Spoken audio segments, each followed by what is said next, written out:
E o sexo, eu tenho percebido algo assim tão sério pra gente refletir. Por isso que eu acho esse assunto tão necessário da gente abordar. Durante muito tempo foi tabu, não se falava com Como hoje, né? a necessidade e a importância que a gente hoje tem conseguido falar sobre isso.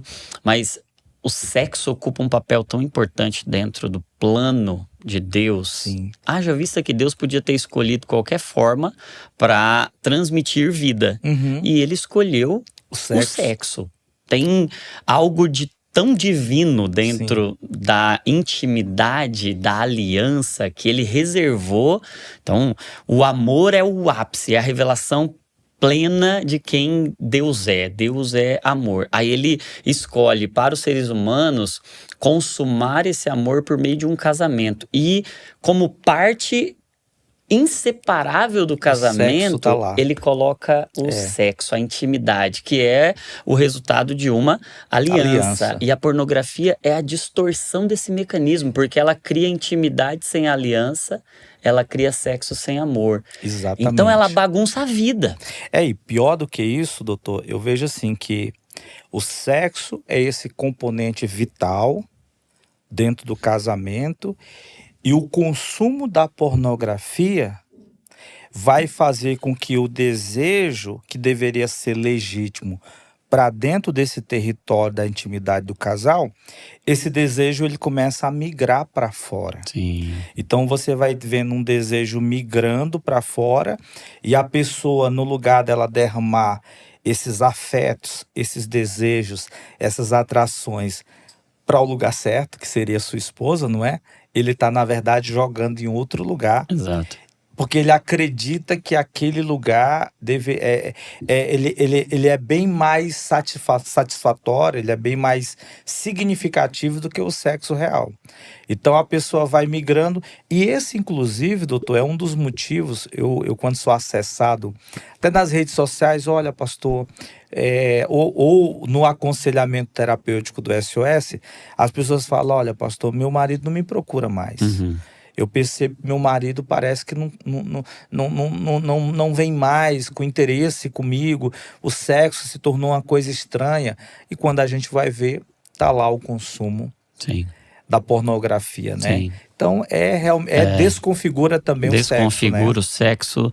E aí, se o sexo dentro do propósito, ele gera vida, o sexo fora do propósito, ele gera muita morte, né? E morte neuronal, e morte emocional, morte social, morte conjugal e inúmeras consequências desse... Espiritualmente, a gente que trabalha com libertação, até hoje mesmo, eu em um processo terapêutico com a esposa, que na verdade não era a questão esposa, mas eu vou lidar com o homem, mas eu queria ouvir a esposa. Aí ela foi falar um pouquinho, eu disse, olha, eu vejo que o seu esposo, ele tem problemas nessa área, ele carrega dificuldades. Eu preciso ouvir você e tentar entender aos seus olhos como é que tem sido esse comportamento. E ela vai falando exatamente de tudo que nós estamos aqui colocando, né? O sexo se tornou um negócio insosso, se tornou uma desconexão, não há sentimento, não há emoção.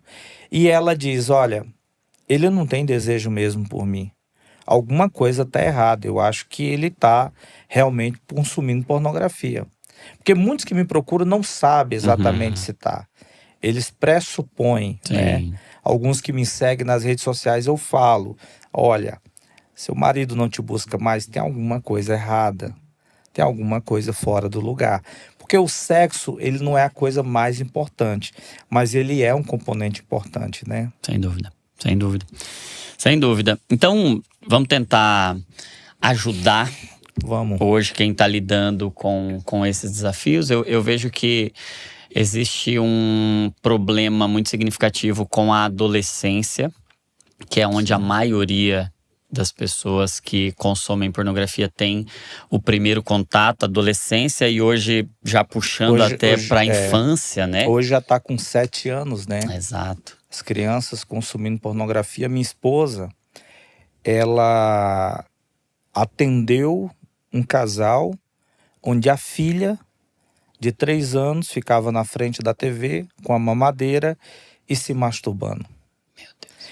E ela, evidentemente, nunca viu nada, mas tinha a presença de uma das partes, né, do casal que fazia esse consumo e tinha aberto essas portas. É por isso assim que muitas vezes, Dr. Johnny, a gente conversa com pessoas que dizem assim: pastor, eu não sei de onde isso veio.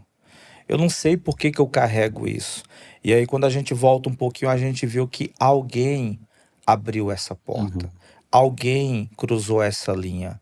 Porque, veja bem, doutor, se eu estou me prostituindo, se eu tô trazendo essa carga para dentro da minha casa, isso vai chegar na vida dos meus filhos. De alguma forma, essa presença, ela vai. É a imoralidade, é essa presença que eu acredito que vai gerar um apetite que a criança nem imaginava. Eu sei que é uma coisa também fora da curva, mas nós temos visto isso muito. Sim. E principalmente quando eu atendo adultos e eles dizem: olha, eu não entendo, pastor, mas na minha infância era assim, tinha algo fora do lugar, tinha algo que eu não entendia. E quando a gente vai ver, isso começa nos pais, isso começa na família e também a presença do abuso, né? Sim, sim. Essa porta do abuso, essa questão do abuso é uma questão muito significativa e muito relacionada às distorções Sim. da sexualidade, às distorções de afeto e de toda a construção o abuso conjugal. vai estragar uma pessoa, né, doutor? Porque o abuso, a primeira coisa que o abuso faz é a violação do corpo. Inclusive, algumas pessoas passam a ter uma visão distorcida sobre o próprio corpo, porque ela diz assim: olha, meu corpo é meu inimigo, porque foi o meu corpo que atraiu o abusador.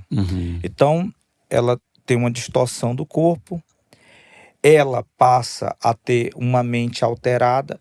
A maioria das pessoas abusadas tem um jeito alterado de pensar, elas têm suas emoções também danificadas, e aí vem, sempre existe o medo ou o controle demais, aí você percebe que ou vai para muito ciúme, ou vai para muita insegurança, às vezes entra nas parafilias, as perversões, e aí vai, né? E até distorce também sua visão de Deus. Porque a gente chama assim, que a pessoa abusada, ela desconfigura a face de Deus. Porque a primeira pergunta da pessoa abusada é: onde ele estava quando eu fui abusada? Onde ele estava quando meu pai fez isso, quando meu irmão, quando meu tio? Onde ele estava? Então sempre essa face de Deus desconfigurada. Então ele não me ama. Então ele não é Deus. E começa começa essa desconfiguração do caráter, da face, do caráter de Deus, né? Ainda que de forma inconsciente ou involuntária, sim. esse monte de distorções está acontecendo ali, né?